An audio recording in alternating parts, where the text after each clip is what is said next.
Hello everyone, আসসালামু আলাইকুম। সকলকে all job news and education চ্যানেলে স্বাগত জানাই। চলে আসলাম নতুন একটি ভিডিও নিয়ে। ভিডিও শুরুর প্রথমে বলে রাখি, যারা আমার চ্যানেলে নতুন দয়া করে আমার চ্যানেলটি সাবস্ক্রাইব করে দিতে ভুলবেন না। যারা ইতিমধ্যে দিয়েছেন তাদেরকে জানাই অসংখ্য ধন্যবাদ। তো আজকে ভিডিওর বিষয় হচ্ছে জাতীয় বিশ্ববিদ্যালয় অনার্স তৃতীয় বর্ষ ফাইনাল পরীক্ষার রেজাল্ট কবে প্রকাশিত হবে। আপনারা আমার কাছে জানতে চেয়েছিলেন যে 13 মে কি রেজাল্ট প্রকাশিত হবে কিনা। তো আমি যদি বলি, এখানে দেখেন বলা হয়েছে এখনও জাতীয় বিশ্ববিদ্যালয়ের আনুষ্ঠানিকভাবে অনার্স তৃতীয় বর্ষের রেজাল্ট প্রকাশের নির্দিষ্ট তারিখ ঘোষণা করা হয়নি।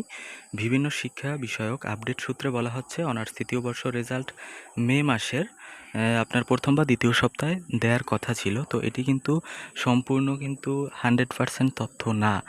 মানে হচ্ছে এখন পর্যন্ত তারা অফিসিয়ালভাবে কোনো প্রকার তারিখ ঘোষণা করা হয়নি।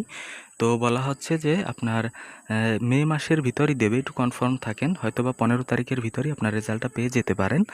তো যারা আমার কাছে প্রশ্ন করেছিলেন যে 13 তারিখ আপনার রেজাল্টটি প্রকাশিত হবে কি না, তো এক কথায় যদি বলি 13 তারিখ যে প্রকাশিত হবে এমন কোনো আপডেট নেই বা অফিসিয়াল কোনো ঘোষণা নেই। যেটা শোনা যাচ্ছে ইউটিউব বা ফেসবুক থেকে, আপনারা এটা গুজবও শুনতে পারেন।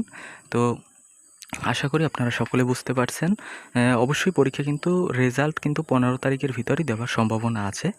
তো এই ছিল আজকের ভিডিও। দেখা হবে পরবর্তী কোনো ভিডিওতে। সঙ্গে থাকুন আমার চ্যানেলের। যদি ভিডিওটি ভালো লেগে থাকে লাইক কমেন্ট শেয়ার করতে ভুলবেন না। ধন্যবাদ সকলকে। আল্লাহ হাফেজ।